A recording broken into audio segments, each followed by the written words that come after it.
convert the octal number 257 into its binary equivalent. Okay, let us begin. So amak dise eta octal number 257 যেহেতু এটা octal হয় ব্ৰ্যাকেটৰ ভিতৰত ৰাখি পেলাই সাইডতে আমি 8 লিখি দিম তো 8 টো বেস 8 হয় হেকানে এটো ডিনোট কৰিব যে 257 যোনটো হৈছে এটো নাম্বাৰটো এটা octal নাম্বাৰ হয় আমাক কৈছে ইয়াৰ বাইনাৰি ইকুইভ্যালেন্টটো লিখিব লাগে একেবাৰে সিম্পল কাম হয় তো বাইনাৰি কাৰণে আমি কি কৰিম ইয়াতে 257 নোট কৰি লম তো আমি কি কৰিম এই 257 টো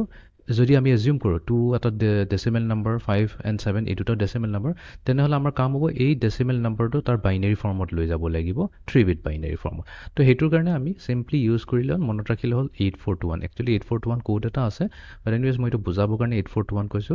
এতিয়া 2 লাগে এতিয়া এই কম্বিনেশনত কি বস্তু এড কৰিলে আমি 2 পাম তো 8 আছে 4 আছে 2 আছে আমি জানো 2 অকল আছে অলৰেডি প্ৰেজেন্ট আছে তো আমি কি কৰিম এই 2 ৰ জায়গাত আমি 1 লিখি দিম আৰু বাকিবোৰক সব 0 কৰি দিম ঠিক আছে এতিয়া যেহেতু আমি জানো অক্টেলৰ কাৰণে আমাক তিনটা বিটহে লাগে তো আমি এই তিনটাই লৈ লম তো এটো হৈ যাব আমাৰ 010 তো 2 ৰ বাইনাৰি হৈ গল 010 নেক্সট 5 ৰ কাৰণে হৈ যাম এতিয়া 5 ৰ কেছত 8421 ত কাক এড কৰিলে আমি 5 পাম তো 4 and 1 ক এড কৰিলে আমি 5 পাম তো আমি কি কৰিম 4 ৰ তলত 1 লিখিম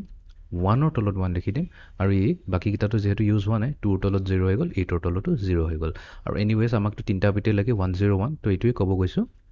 যে 5 ৰ বাইনাৰি ইকুইভ্যালেন্ট হ'ব 101 নেক্সট এটা 7 লাগে 7 ৰ কাৰণে আমি কি কৰিম 4 + 2 6 6 + 1 7 তো 4 2 and 1 ৰ তলত আমি 1 লিখি দিম 8 টো যেহেতু ইউজ হোৱা নাই ইয়াতে আমাৰ 0 হ'ব আৰু আমাক তো তিনটা বিটে লাগে তো তাৰ মানে 7 ৰ বাইনাৰি ইকুইভ্যালেন্ট হ'ব 111 এইতে গুটেখিনিক আমি একেলগে লিখিম তো আমি পাম 010101111 এটো হৈ যাব 257 ৰ বাইনাৰি ইকুইভ্যালেন্ট